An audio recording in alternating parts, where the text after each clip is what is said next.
আলোচনা আমার ছিল। একটা বক্তব্য ছিল। আচ্ছা, বলুন। আমি হোমওয়ার্কটা করলাম, মানে নিজের মতো করলাম।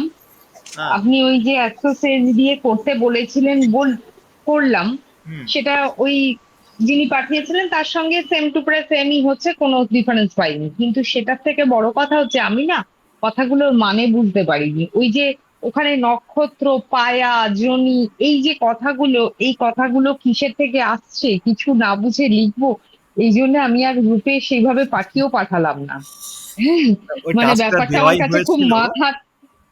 মাথার টাস্ক, ওপর দিয়ে যাচ্ছে মতন। হ্যাঁ, জানি আমি। টাস্কটা দেওয়াই হয়েছিল এই জন্য যে প্রশ্নগুলো জাগবে। এইবার প্রশ্ন জাগলে কি হবে, উত্তর দিতে সুবিধা হয়। আর দ্বিতীয়ত, যখনই প্রশ্ন আসবে তারপর উত্তর দেব, এই উত্তরটা না মাথায় থেকে যাবে, এটা আর কখনো ভুলবে না কেউ। তো এটার জন্যই টাস্কটা দেওয়া।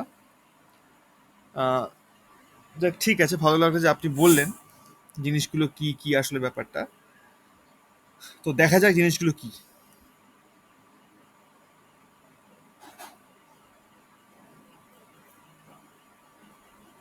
জিনিসগুলো কি?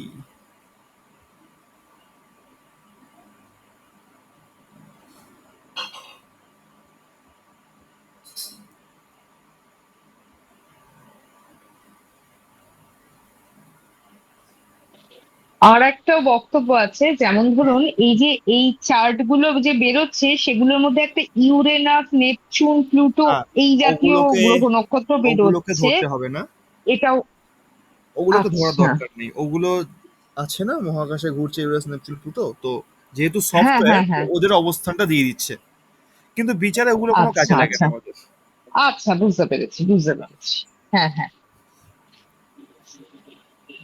হ্যাঁ।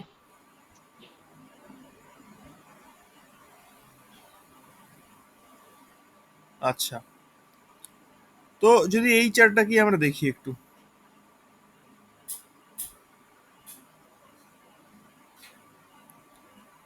তুলা লগ্ন, এটা আমরা চিনি। সিংহ রাশি, এটাও আমরা চিনি। শুক্লা অষ্টমী তিথি, শুক্লা অষ্টমী তিথি মানে শুক্ল পক্ষের অষ্টমী তিথি, এটাও আমরা জানি। মঘা নক্ষত্র, এইটা আমরা জানি না। 27টি নক্ষত্র হয়, নক্ষত্রগুলির চার্ট বোধহয় দেওয়া হয়নি। ঠিক আছে, নক্ষত্র সম্বন্ধে পড়ানো হয়নি এখনো, যেটা না, কথা নক্ষত্রের বলছি। সম্পর্কে পড়ানো হয়নি, কিন্তু আপনি 27টা নক্ষত্রের নাম পাঠিয়েছিলেন। ও, পাঠিয়েছিলাম। নামটা আমি লিখে রেখে, হ্যাঁ, হ্যাঁ, হ্যাঁ, ও, হ্যাঁ। আচ্ছা আচ্ছা। 27টা নক্ষত্রের নাম লিখে দিয়েছিলেন, ওই পূর্বাষাঢ়া, উত্তরাষাঢ়া, এরকম সব হ্যাঁ নাম। হ্যাঁ হ্যাঁ। আমি, হ্যাঁ, অশ্লেষা, এইরকম সব নাম লিখেছিলাম, সেটা আমার মনে, মানে কপি করেছি, সেটা আমার মনে আছে, কিন্তু তার মানে কি, কি ব্যাপার, কিভাবে হয় সেটা বুঝিনি। আচ্ছা, ঠিক আছে, অসুবিধা নেই। সে ওই লিস্টটা আরেকবার দিয়ে দিলে ভালো হয়, তখন মানে আমরা ছিলাম না তো, আমাদের কাছে নেই এটা। আচ্ছা, ঠিক আছে, আমি আবার পাঠিয়ে দেবো। আচ্ছা, ব্যাঘাত যোগ। নক্ষত্রের লিস্ট তো ছিল না ভাই? হ্যাঁ হ্যাঁ, নক্ষত্রের। নক্ষত্রের লিস্ট কি দিয়েছিলেন? যে নক্ষত্রের লিস্ট তো বলে দেয়নি তো। নক্ষত্রের লিস্ট না দিলে? না, আমি পেয়েছি, কিন্তু আমি কিন্তু এখান থেকেই মানে ডাউনলোড করে লিখে বাড়িতে লিখেছি খাতায়। আপনি কি এটা লিখেছেন?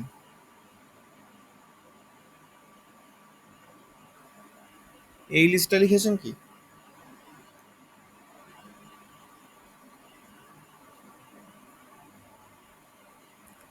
হ্যালো?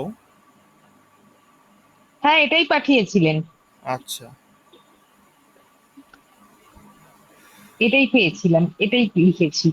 মানে বিভিন্ন গাছের নামের সঙ্গে এই নক্ষত্রের ইয়েগুলো, কিন্তু 27টাই ছিল সেটা লিখেছি। হুম, বুঝতে পেরেছি। 27টা নক্ষত্রের নামই এখানে দেওয়া রয়েছে। এখানে শুধু নক্ষত্রের নামগুলো দেওয়া আছে, কিন্তু কোন নক্ষত্র কোন ঘরে অবস্থান করছে, কিভাবে অবস্থান করছে, কত ডিগ্রিতে অবস্থান করছে, এই নোটসটা এখনো দিইনি। না, এগুলো পাইনি। হ্যাঁ, ঠিক আছে, ওটা কোনো ব্যাপার না।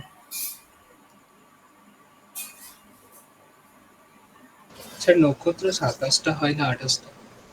27টা নক্ষত্র, নক্ষত্র ধরতে গেলে 27টাও না, 28টাও না। নক্ষত্রের সংখ্যা অসংখ্য। নক্ষত্রের সংখ্যা অসংখ্য, কিন্তু সেখান থেকে আমরা ২৭টাকে উল্লেখযোগ্য ৮৭ নক্ষত্রকে বেছে নিয়েছি। এবং সেটাই, ওই নক্ষত্রগুলোকে কেন বেছে নেওয়া হলো এর পিছনে হিস্ট্রি আছে। এটাও সূর্যকেন্দ্রিক এবং পৃথিবী কেন্দ্রিক, কোনো একটা কক্ষপথের মধ্যে থেকেই এগুলোকে চিহ্নিত করা হয়েছে। সেটা আমি দেখাচ্ছি।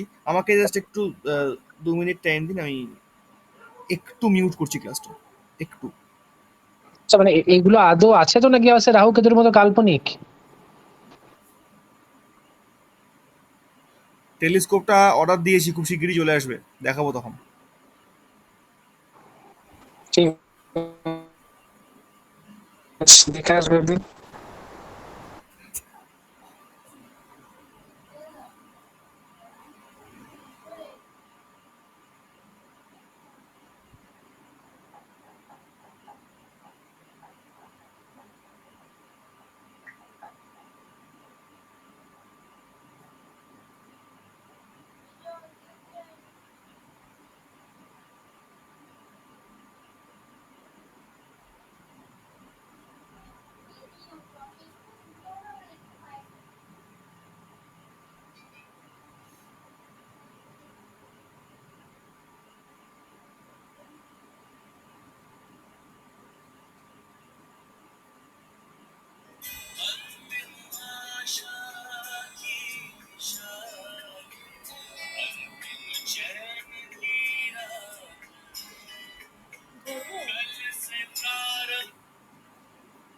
ক্লাসে ব্যস্ত আছে বলে দিলি তো হতো।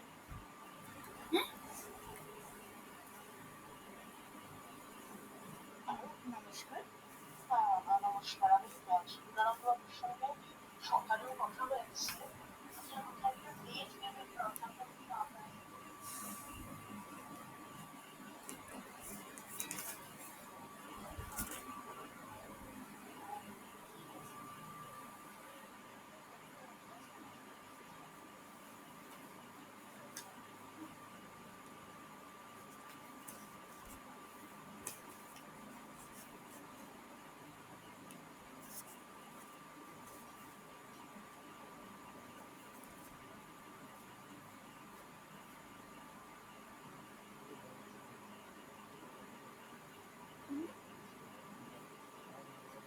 রবি ধরে বলতে হবে।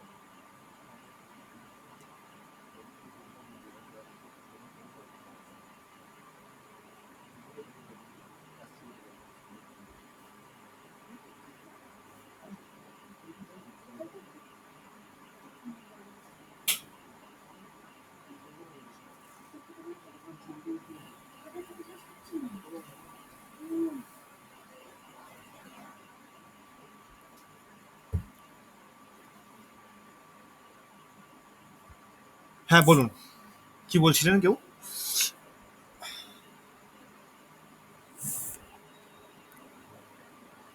কোথায় ছিলাম আমরা? নক্ষত্র। নক্ষত্র। আচ্ছা, নক্ষত্র পেয়ে যাব আমরা, নক্ষত্রের নোটস পাঠিয়ে দেবো আমি।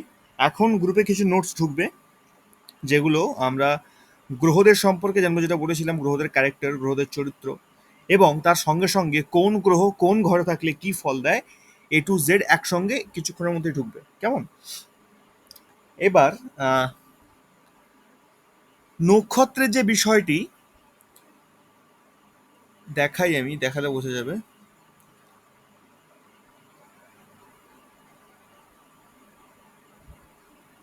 আমরা এই নক্ষত্রগুলোকে নিলাম কেন? এতগুলো নক্ষত্র থাকা সত্ত্বেও, বা অসংখ্য নক্ষত্র থাকা সত্ত্বেও আমরা এই নক্ষত্রগুলোকে কেন বেছে নিলাম? এর ব্যাপারটা হচ্ছে, পুরোটাই সূর্যকেন্দ্রিক হয়।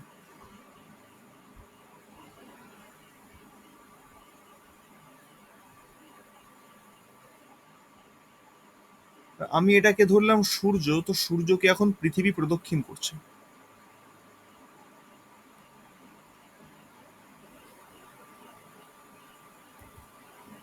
এই যে সূর্যকে পৃথিবী প্রদক্ষিণ করছে আর পৃথিবীকে করছে চন্দ্র।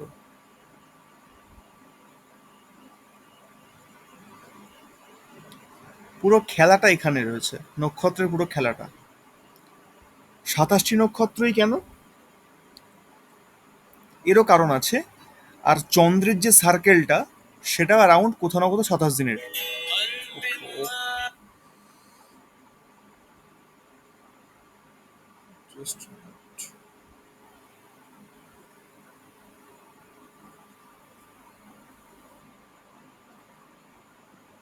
হ্যালো, হ্যাঁ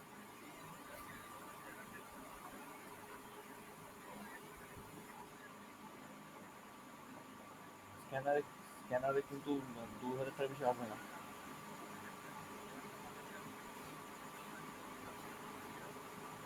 ঠিক আছে, স্ক্যানার ঢুকছে, স্ক্যানার ঢুকছে।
হ্যাঁ, তো এই যে সার্কেলটা হচ্ছে, পৃথিবীও এগোচ্ছে, এদের কক্ষপথটা এগোচ্ছে, এইভাবে যাচ্ছে জিনিসটা।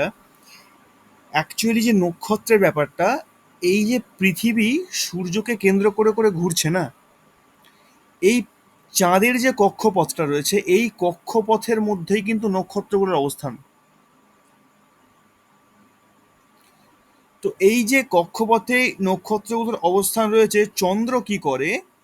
চন্দ্রই এক একটা নক্ষত্রে অবস্থান করে। এই জন্য আমাদের জন্ম নক্ষত্র চন্দ্রকে দিয়ে দেখা হয়েছে ওই দিনে অমুক সময়ে চন্দ্র কোন নক্ষত্রে ছিল। এইবার সেটাও কিভাবে হয়?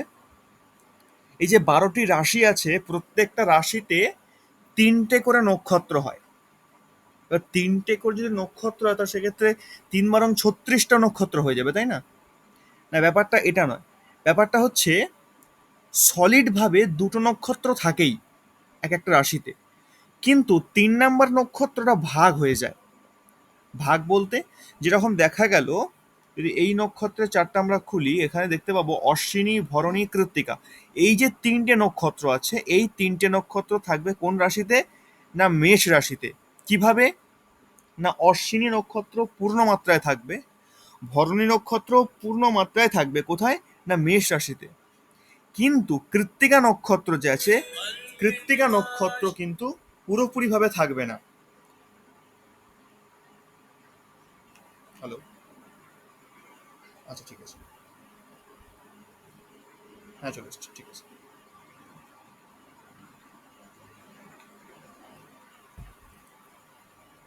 হ্যাঁ, তো কৃত্তিকা নক্ষত্র পূর্ণরূপে থাকবে না, কিছুটা কিছুটা করে থাকবে। এবং সেটা কিরকম? না, সেটা একটা হিসাব আছে। প্রত্যেকটা নক্ষত্রের 4টে করে চরণ হয়। আজকে সবটা মাথায় ঢুকবে না, উপর দিয়ে চলে যাবে অনেকটা ডিটেলস। আমি পরে এটা নিয়ে ক্লাস করবো। প্রত্যেকটা নক্ষত্রের চরণ 4টে চরণ হয়, কেমন? তো এই যে 4টে করে চরণ হয়, এই চরণের আবার হিসাব রয়েছে। 13 মিনিট 20 সেকেন্ড করে এক একটা সময় থাকে। তো সেগুলো একটা বড় হিসাব আছে। তো ডিগ্রিও আছে এগুলোর প্রত্যেকটার।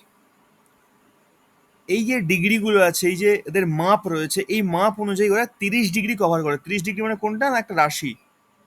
একটা রাশি 30 ডিগ্রি হয়, ঠিক আছে? তো এই যে 30 ডিগ্রি একটা রাশি হচ্ছে, এইটাকে 3টে নক্ষত্র মিলে কভার করে। তো 2টো নক্ষত্র পূর্ণ থাকে, আর একটা নক্ষত্র পূর্ণ থাকতে পারে না।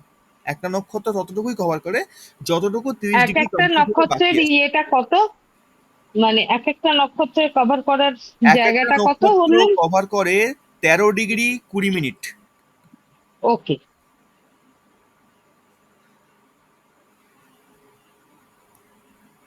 ঠিক আছে, তো এই হচ্ছে ব্যাপার। এইভাবে চলে এই জিনিসটা। এইবার এই নক্ষত্রগুলোই কোথায় রয়েছে না কক্ষপথে। কাদের কক্ষপথে রয়েছে? এই নক্ষত্রগুলো প্রত্যেকের কক্ষপথে রয়েছে। যেমন সূর্যেরও একটা পথ আছে, সূর্যের যে পথ, সূর্যের পথেও এই 27 নক্ষত্রকেই পাবো আমরা। পৃথিবীর পথেও এই নক্ষত্রগুলোকেই পাবো, আর চাঁদের পথেও এই নক্ষত্রগুলোকেই পাবো। কিভাবে? না, ব্যাপারটা হচ্ছে নক্ষত্রগুলো কি তাহলে স্থির নয়? না, নক্ষত্রগুলো স্থির। নক্ষত্রগুলো তাদের পথে স্থির, কারণ নক্ষত্রগুলো তাদের পথেই রয়েছে। এবার আমরা এই ছবিতে এইরকম ভাবে দেখছি বলে মনে হচ্ছে যে সূর্যের পথটা আলাদা, পৃথিবীর পথটা আলাদা, চাঁদের পথটা আলাদা। এই পথগুলো আলাদা হলেও কোথাও না কোথাও এক। কিভাবে? না, যখনই গ্রহগুলো গতিমান মানে গতিতে আছে, ছুটছে, কোথায় ছুটছে? না, গ্রহগুলো ছুটছে তো সেই ইউনিভার্সের মধ্যে। গ্রহগুলো কোথায় ছুটছে? না, গ্রহগুলো ছুটছে এই যে ইউনিভার্স রয়েছে, এই যে ইউনিভার্সটা রয়েছে এর মধ্যেই তো গ্রহগুলো ছুটছে। এবার এইখানে এত আমরা অসংখ্য তারা দেখতে পাচ্ছি। এই পথগুলো তো এরকম গোল গোল গোল গোল করে আমাদের ড্রয়িং এর মধ্যে বোঝানো হচ্ছে, কিন্তু পথগুলো তো মোটেই এরকম পথ নয়, তাই না? যদি আমরা মন্দাকিনী বা আকাশগঙ্গাটাকে দেখি, তো ওরা এইভাবে গ্রহগুলো ছুটে চলেছে, কক্ষপথ সহ এইরকমভাবে ছুটে ছুটে গিয়ে কেন্দ্রে যাচ্ছে। তো এবার এই 27টি নক্ষত্রের অবস্থান কোথায়? না, এই জায়গাতেই। এই যে রয়েছে এই বড় বড় নক্ষত্র যেগুলোকে বলা হয়, সেগুলোকে ধরা হচ্ছে মেনলি, যেগুলো কক্ষপথের মধ্যে পড়ে। এই রকম জায়গাতে নক্ষত্রগুলোর অবস্থান। আর যখনই চন্দ্র এক একটা নক্ষত্রের ওপর দিয়ে যাচ্ছে বা সেই নক্ষত্রে স্টে করছে, তখন সেই ব্যক্তিকে আমরা সেই নক্ষত্রের আধারে ধরে নিই। নক্ষত্র চন্দ্রের আধারেই হয়, অন্য কোনো গ্রহের আধারে হয় না। তার কারণ কি? তার কারণ চন্দ্রের ফলটা সব থেকে বেশি, এবং চন্দ্র জলকে রিপ্রেজেন্ট করে। আর আমাদের শরীরে 70% জল। আর জল আর মন কোথাও না কোথাও জিনিসটা এক। এক কেন? তার কারণ হচ্ছে মনের গতি আর চন্দ্রের গতি। গ্রহদের মধ্যে চন্দ্রের গতি সবার থেকে বেশি, আর আমাদের শরীরে মন বলে যে বস্তুটি আছে এর গতি সবার থেকে বেশি। তো এই গতির তুলনা করে চন্দ্রকে ধরা হয়েছে মনের কারক, এবং চন্দ্র জলকে রিপ্রেজেন্ট করে, জলকে কন্ট্রোল করে। হ্যাঁ, ঠিক আছে, জলকে জলকে ধারণ করে বা জলকে কন্ট্রোল করে। আর আমাদের শরীরে জলীয় পদার্থ সব থেকে বেশি, 70% জল। তো এই জল জিনিসটাই কিন্তু আমাদের মনকেও কন্ট্রোল করে। যদি এখানে ভাগ আছে, পুরোপুরি জল কন্ট্রোল করে না, বায়ু এখানে একটা গুরুত্বপূর্ণ ভূমিকা পালন করে। তো সেটা আমি যখন বিচারে ঢুকবো তখন বোঝাবো যে জল আর বায়ুর কানেকশনটা আসলে কি, এবং শরীরে কোন জায়গাটার অবস্থান, বা শরীরের যে এত বড় একটা আমাদের মাথার চুল থেকে পায়ের নখ পর্যন্ত এই গোটা শরীরের মধ্যে মন যে বস্তুটি আছে, যে মনের অবস্থানটা কোথায়। এটা একটা বড় টপিক, কিন্তু খুব ছোট্ট একটা উত্তর হতে পারে, টপিকটা বিশাল বড়। মন থাকে কোথায়? কেউ বলে পেটে, কেউ বলে বুকে, কেউ বলে মাথায়। আসলে তার জায়গাটা কোথায়? মন বলতেই আমরা বেশিরভাগ লোক বুঝি হৃদয়। হৃদয় দিয়ে ভালোবাসা হয়, হৃদয় দিয়ে কত কিছু হয়, হৃদয় থেকে ভাবনা হয়। মন থেকে বলো মানে সে বুকে হাত দিয়ে বলছে মন থেকে বলো মানে হৃদয় থেকে বলছে। ব্যাপারটা এরকম বলে থাকি আমরা নর্মালি, কিন্তু আসলে কি তাই? মনের অবস্থানটা অ্যাকচুয়ালি কোথায় পুরো শরীরের মধ্যে?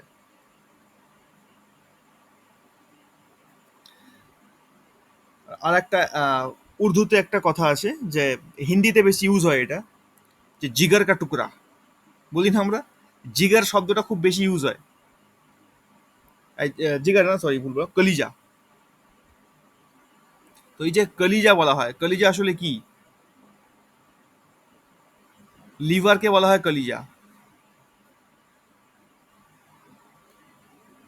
যাকে, তো এই নিয়ে আমরা পরে পড়াশোনা করব, কোন গ্রহ কোন জিনিসটাকে ইন্ডিকেট করা বা ইত্যাদি ইত্যাদি ব্যাপার। আচ্ছা, গ্রুপে কি নোটস গুলো গেছে আপনাদের, পৌঁছেছে? না স্যার। যায়নি এখনো? আচ্ছা, চলে যাবে এক্ষুনি। প্রত্যেকটা গ্রহের অবস্থান অনুযায়ী তাদের ফল চলে যাবে, এবং তাদের চরিত্র সহ।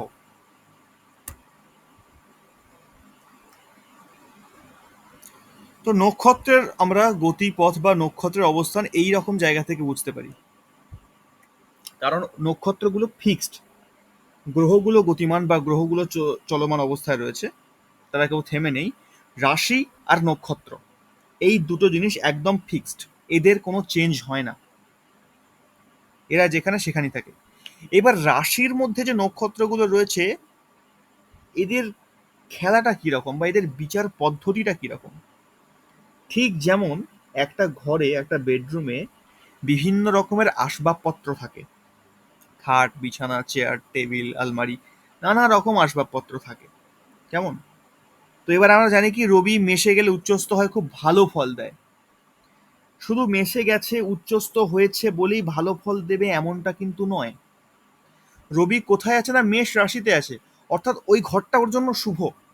কিন্তু সেই ছেলেটির বা মেয়েটির যখন জন্ম হলো তখন রবি কি করছিল ওই ঘরের মধ্যে?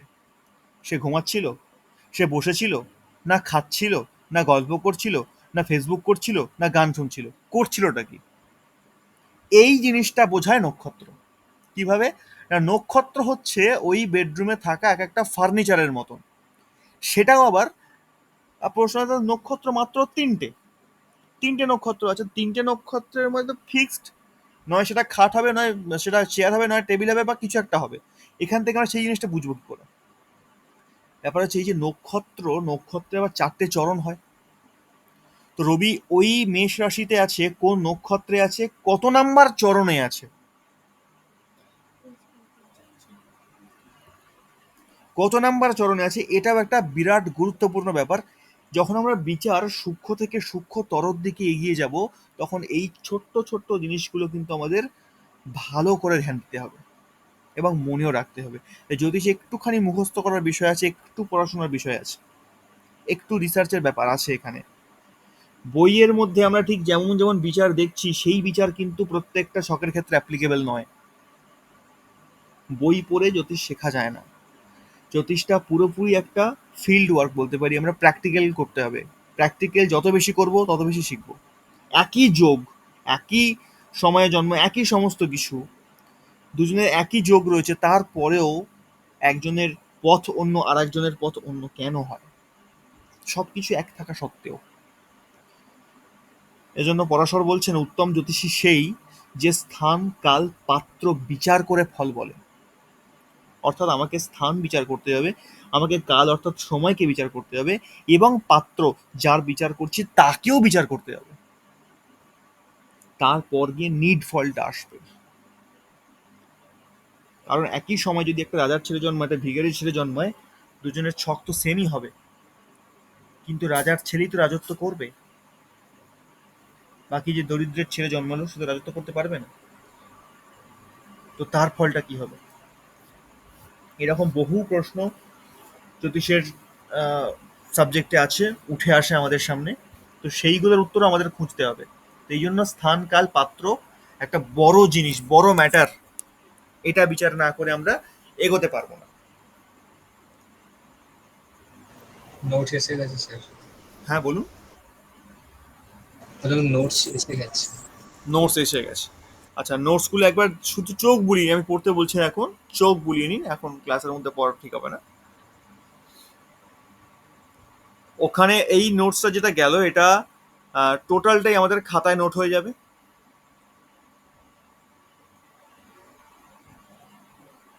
খাতায় নোট হয়ে যাবে, হয়ে যাওয়ার পর এটাকে আমরা একটুখানি দেখে নেব, বিচার করে নেব, একটুখানি রিভাইজ করে নেবো মাথার মধ্যেই, যে কোন ঘরে কোন গ্রহ থাকলে কি ফল দিচ্ছে, কেন দিচ্ছে, কিভাবে দিচ্ছে। কেন দিচ্ছে, কিভাবে দিচ্ছে এটা এখানে দেওয়া নেই। এখানে শুধু দেওয়া আছে এই গ্রহটা এই ঘরে গেলে এই ফল দেয়, আর এই গ্রহের চরিত্র হচ্ছে এটা, ব্যাস এইটুকু দেওয়া আছে। আরও কিছু থাকতে পারে, প্রতিকার টতিকা হয়তো বই থাকতে পারে, যেহেতু বই থেকে তুলে দেওয়া হয়েছে, সেগুলো ধ্যান দেওয়ার কোনো দরকার নেই। আর গ্রহরা কোন ঘরে গেলে কিরকম ফল দিতে পারে এটা আমি আগের ক্লাসে আলোচনা করেছিলাম। তারা বিভিন্ন রকম পরিস্থিতিতে তাদের চরিত্র অনুযায়ী রিয়্যাক্ট করে মাত্র।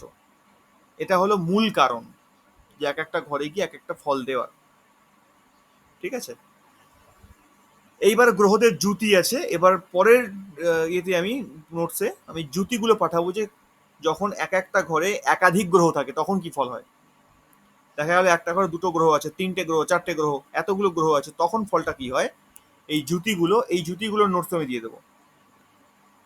এই বিচারের ধাঁচটা একবার মোটামুটি আমাদের আয়ত্তে চলে আসলে তখন আর ছক বিচার করার সমস্যা হবে না। কারণ থিওরিটিক্যালি এই নলেজগুলো নিতে বেশি সময় লাগে না, এগুলো কয়েকটা ক্লাসই হয়ে যায়। যেটা বছরের পর বছর লেগে যায় সেটা হচ্ছে বিচারে। আর এই বৈদিক বিচারটা আমরা একটু শিখে গেলে, বেসিকটা নলেজ এসে গেলে, তখন এই বৈদিক বিচার থেকে আমরা চলে যাব কেপিতে। কেপি অ্যাস্ট্রোলজি কি, সেটা কিভাবে দেখতে হয়, তার ছক নির্মাণ কিভাবে হয়, তার পদ্ধতি কি, কেপি ডিটেলসটা পড়বো। কেপিটা হয়ে গেলে তখন আমরা যাব নারীতে। এবার যখন এই তিনটে জিনিসকে আমরা মোটামুটি পড়ে ফেললাম, তারপরে এই তিনটেকে মেলাবো, তিনটের কম্বিনেশন করব, সেখান থেকে ফল পড়বে। তখন খাটুনি অনেক কম। বৈদিক বিচারে এত কিছু দেখতে হচ্ছে, দৃষ্টি দেখো, অবস্থান দেখো, জ্যুতি দেখো, শত্রু ঘর না মিত্র ঘর দেখো, এত কিছু দেখতে হচ্ছে, তারপরে কি আমরা ছোট্ট একটা কথা বলতে পারবো মাত্র যে এইটা থেকে এইটা হবে। যখন এই তিনটেকে মিলিয়ে বিচার করব, বৈদিক, কেপি আর নারী, তখন দেখব ব্যাপারটা ইজি হয়ে গেছে, খুব সহজ এবং সময় অনেক কম লাগছে।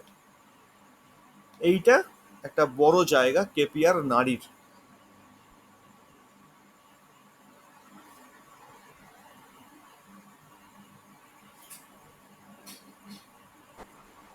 তো নারী জিনিসটা কি? নারী জিনিসটা একটু অন্য রকম। নারীটা পুরোটাই সংখ্যার ওপরে হয়। নারী মানে যদি আমরা বৈদিককে টাইম অনুযায়ী যদি ধরি, বৈদিককে ধরতে হলে আমাদের ধরতে হবে ঘন্টা হিসাবে। কেপি হচ্ছে মিনিট আর নারী হচ্ছে পার সেকেন্ড। ব্যাপারটা হচ্ছে বৈদিক জ্যোতিষকে দেখলে বা বৈদিক থেকে বিচার করলে আমরা দেখব কি, আমরা দেখব যে পুরো সারা জীবনটাই কি হবে। যখন কেপিতে যাব, কেপিতে দেখে এটা বলতে পারবো যে ব্যক্তির এই মাসটায় কি হবে বা এই সময়টা কিরকম যাচ্ছে এবং এই টাইমটা ভালো না খারাপ, এইগুলো জানতে পারবো। আর নারীতে গেলে ডে টু ডে কি হবে জানতে পারবো। আর অ্যাকিউরেট, বাচ্চা পরীক্ষা দিয়েছে, রেজাল্ট কত পাবে, কত পার্সেন্ট পাবে, সেই জিনিসটা বেরিয়ে যাবে নারী থেকে। অ্যাকিউরেট। নারী একটা পুরোপুরি অন্য তত্ত্ব, অন্য একটা মারফত। যেরকম সংখ্যা তত্ত্ব হয়, সংখ্যা তত্ত্বেরই একটা আহ, আলাদা পর্যায় নারী। ঠিক আছে, নারী কোত্থেকে আসলো, কিভাবে, যখন নারী পড়াবো তখন আমরা জানবো ওগুলো। তখন নারী ব্যাখ্যা আলাদাভাবে করবো যে নারী কোথা থেকে আসলো, কে প্রথম নিয়ে এসেছে, কিভাবে নারীটা চলে, দেখার পদ্ধতি কি, জানবো ডিটেলসে। যেখানে আটকে গিয়েছিলাম, কোথায় আটকে গিয়েছিলাম, অবকাহরা চক্র, হোম টাস্কে আটকে গিয়েছিলাম।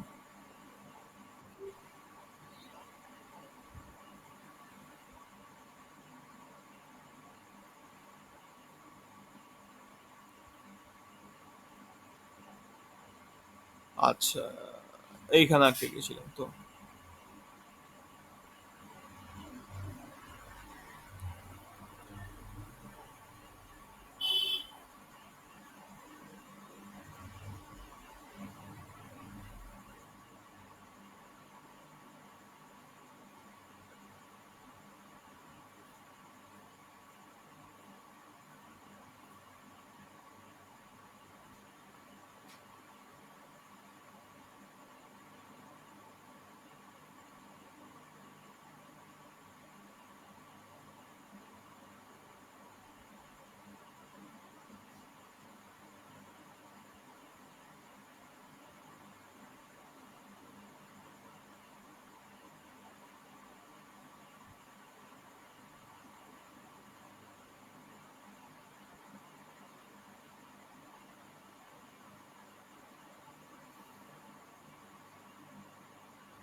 হ্যাঁ, তো কোথায় ছিলাম, বৃশ্চিক লগ্ন।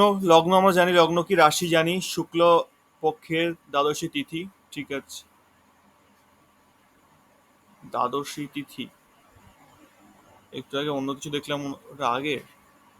ও আচ্ছা আচ্ছা আচ্ছা, হ্যাঁ, শুক্লপক্ষের অষ্টমী তিথি, মঘা নক্ষত্র। নক্ষত্র মোটামুটি জানলাম 27 নক্ষত্রের মধ্যে এটি একটি নক্ষত্র।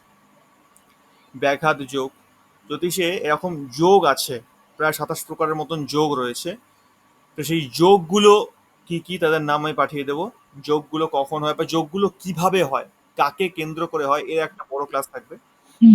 যোগটা কেন হয় সেটাও একটা মানে হ্যাঁ, একটু সেটা একটা বুঝিয়ে বড় ভালো ব্যাপার, হতো। অবশ্যই সেটাও থাকবে। যোগ, ববকরণ, এই করণ একটা বড় ব্যাপার। 11টি করণ হয়, আহ, এর মধ্যে আবার 6টি করণ ভালো, বাকি কয়েকটা করণ থাকে যেগুলো একটুখানি গোলযোগ বা গন্ডগোল রয়েছে। তো সেই করণটা কি জিনিস, এর যেরকম ববকরণ রয়েছে, তো এরকম 11 প্রকার করণ আছে। তো করণের ব্যাখ্যা হবে শনিবার, বার বুঝতে পারলাম, ক্ষত্রিয় বর্ণ, বর্ণ অর্থাৎ এই আমরা ব্রাহ্মণ, ক্ষত্রিয়, বৈশ্য, শূদ্র 4টি বর্ণ আছে, তার মধ্যে একটি বর্ণ। মূষক, যোনি, যোনি, যোনিটা নক্ষত্র থেকেই আসে পুরোপুরি, যোনিটা বোধহয় পড়ানো হয়নি, ঠিক আছে। রাক্ষস গণ, গণ জানি আমরা, গণ 3 প্রকারের হয়, নরগণ, দেবগণ, রাক্ষসগণ, 3 প্রকারের গণ হয়, সেই গণের মধ্যে রাক্ষসগণ, এটাও কিন্তু নক্ষত্র কেন্দ্রিক। কেমন, এখানে যা যা দেখতে পাচ্ছি আমরা বেশিরভাগটাই নক্ষত্র কেন্দ্রিক হয়। যেমন এই যে মঘা নক্ষত্র থেকে শুরু হলো, এই নক্ষত্র এখান থেকে স্টার্ট, এই ব্যাঘাত যোগ, যোগটাও নক্ষত্র থেকে পাবো, করণটাও নক্ষত্র থেকে, আচ্ছা বারটা তো অন্য ব্যাপার, বর্ণটাও, বর্ণ নক্ষত্র থেকে পাওয়া যায়, বর্ণ নক্ষত্র থেকে পাবো, যোনি নক্ষত্র থেকে, রাক্ষস গণ, এই গণটাও নক্ষত্র থেকে আসবে। অন্ত নারী, নারী 3 প্রকারের হয়, আদি, আদি, মধ্য আর অন্ত, এই 3 প্রকারের নারী হয়। এই 3 প্রকারের নারী এটাও কিন্তু নক্ষত্র থেকে হবে। আর বৈশ্য, বনচর, এই জিনিসটা নক্ষত্র থেকে, মানে এই পুরো জিনিসটা যেখান থেকে নক্ষত্র স্টার্ট হলো, বাকি যে টোটাল জিনিসটা সবটাই নক্ষত্রের আন্ডারে পড়ে। নক্ষত্রকে ডিটেলসে যদি স্টাডি করে নিই আমরা, পুরো জিনিসটা পেয়ে যাব। আর নারী যে ব্যাপারটা বলছিলাম, নারীটা কিন্তু অ্যাকচুয়ালি নক্ষত্রের মধ্যেই পড়ে, বা নারীটা টোটালটাই নক্ষত্র, আর কিছুই না, নক্ষত্রের ডিটেলস পড়াশোনা নারী। তারপর বাকি যেগুলো রয়েছে এখানে, লগ্ন লর্ড মানে লগ্নের যে স্বামী, ভেনাস মানে শুক্র, রাশি লর্ড সান অর্থাৎ Rabi, star lord Ketu, star lord মানে নক্ষত্র, নক্ষত্রের যে অধিপতি, যে মঘা নক্ষত্র, মঘা নক্ষত্রের যে অধিপতি সে হচ্ছে কেতু। লগ্ন 27 ডিগ্রিতে রয়েছে, মঙ্গল লগ্নে বর্গোত্তম, বক্রী, আচ্ছা এগুলো তো আলাদা আলাদা ব্যাপার, যেখানে প্রত্যেকটা ডিগ্রি ওখানে উল্লেখ করে দিয়েছে, খুব ভালো এটা। এই যে কটা পয়েন্ট দেখালাম, নক্ষত্র কেন্দ্রিক যে পয়েন্টগুলো, এই পয়েন্টগুলোকে নোট করে রাখবেন, এক একটা ক্লাসেই আমার এক একটা পুরো পয়েন্ট লেগে যাবে। যখন নক্ষত্র নিয়ে ক্লাস করব আমরা শুধু নক্ষত্রকে জানবো, বাকি করণ টরণগুলো তো আলাদা ক্লাস লাগবে। শুধু নক্ষত্রটাকে যখন জানবো, নক্ষত্রটার জন্যই পুরো একটা ক্লাসের বেশি লেগে যাবে। কারণ নক্ষত্রের যে ভাগ আছে, যে অঙ্ক আছে, ওইখানে একটুখানি খাতা পেন নিয়ে প্রত্যেকে বসবেন, একটুখানি অঙ্ক কষতে হবে ওখানে। খুব একটা কঠিন না, সহজই আছে। 13 ডিগ্রি 20 মিনিট, এই ব্যাপারটা কোথা থেকে আসছে, কিভাবে ধরবো জিনিসটাকে, এই জিনিসটা একটুখানি মানে খাতায় কলমে করার ব্যাপার আছে, ঠিক আছে। তারপর তো রাশিগুলো ইত্যাদি ব্যাপার রয়েছে গ্রহদের মধ্যে। গ্রহদের যে ঘূর্ণায়মান অবস্থা যেটা রয়েছে বা গ্রহদের বিচার, এটা অত্যন্ত সহজ, অত্যন্ত সহজ, কিন্তু নক্ষত্রের বিচার সব থেকে কঠিন। আর যদি অত্যাধিক ফলের কথা বলা যায়, যে আমাদেরকে কন্ট্রোল করে কি আসলে, বা এই রাশিচক্র থেকে বা গ্রহ থেকে বা নক্ষত্র থেকে, যেখান থেকে না সব থেকে অধিক ফলটা আমরা কার দ্বারা পাই, সব থেকে অধিক ফল আসে নক্ষত্র থেকে, মানে নক্ষত্র দ্বারাই আমরা বাস্তবে পরিচালিত হই। অধিক ফল পাবো নক্ষত্র থেকে, তারপর ফল পাবো গ্রহদের থেকে, তারপর ফল পাবো রাশিদের থেকে। মানে ফল আমাদের কাছে জ্যোতিষের, মানে অ্যাকর্ডিং টু অ্যাস্ট্রোলজি 3 দিক থেকে ফল আসে, বা 3 ভাবে ফল আসে। 3 প্রকারের হয় ফলটা। একটা হয় নক্ষত্র কেন্দ্রিক ফল, যেটা সর্বোত্তম হয় এবং সর্বাধিক গ্রাহ্য হয়। খুব সূক্ষ্ম সূক্ষ্ম পর্যায়ে নক্ষত্র আমাদেরকে ইফেক্ট করে, নক্ষত্র আমাদের কন্ট্রোল করে, তারপর কন্ট্রোল করে গ্রহরা সেকেন্ড পর্যায়ে, থার্ড পর্যায়ে একদম লাস্ট পর্যায়ে কন্ট্রোল করে রাশি। আমাদের রাশির পাওয়ারটা কম, নক্ষত্রের পাওয়ার সব থেকে বেশি, গ্রহদের পাওয়ার একটু কম, আর রাশির পাওয়ার আরো কম। ব্যাপারটা এটা। তো যখন আমরা অ্যাডভান্স শিখে যাব, ফার্স্ট বিচার কিন্তু আমরা নক্ষত্রেরই করব। এখন আমরা যখন রাশি থেকে বিচার করে করে যাচ্ছি, যে গ্রহরা কোন রাশিতে বসলে কি ফল দিচ্ছে, এই বিচারে বিচারে যাচ্ছি, তারপর বিচারটা কিন্তু অন্যরকম করব। এই যে রাশি ক্যারেক্টার পড়ছিলাম আমরা, এই রাশি ক্যারেক্টারের, আমরা বলি না যে রাশি ক্যারেক্টার সবার সঙ্গে ম্যাচ করে না, কেন করে না? করে না এই কারণেই, কারণ রাশি ক্যারেক্টারটা সবার সঙ্গে মিলবেও না। কারণ গ্রহ আছে, নক্ষত্র আছে, দৃষ্টি আছে, কত কি ব্যাপার রয়েছে। এইখান থেকে আমরা বুঝতে পারবো। আবার এই যে নোটসটা আজকে গেল, যে কোন গ্রহ কোন ঘরে বসে থাকলে কি ফল দেয়, এটাও কিন্তু খুব একটা বেশি খাটবে না। এটা কোথাও না কোথাও দেখবো যে পুরোটা মিলছে না, কিছু কিছু জিনিস স্কিপ করা যাচ্ছে, সবটা মিলবে না। কিন্তু পাই টু পাই সবটা মিলবে কোথায় না, নক্ষত্রে গিয়ে মিলবে।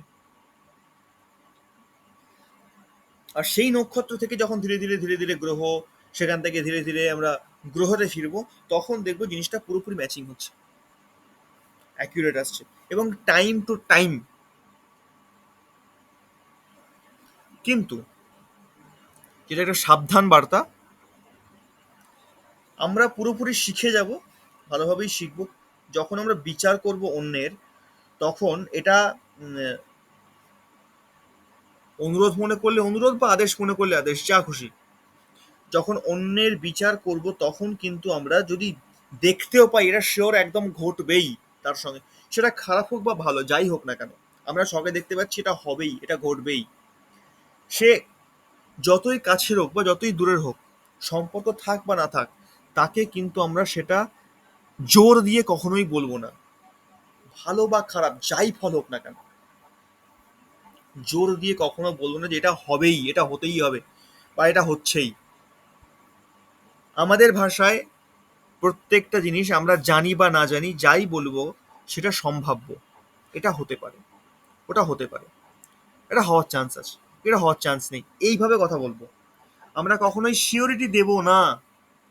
আমি জানলাম এটা হবে শিওর, আমি জানলাম আমার মধ্যেই শেষ, সীমাবদ্ধ, সেটা যেন অপর ব্যক্তি জানতে না পারে। প্রত্যেকটা বিষয়ের বা প্রত্যেকটা প্রফেশনের একটা রুলস থাকে, একটা নিয়ম থাকে।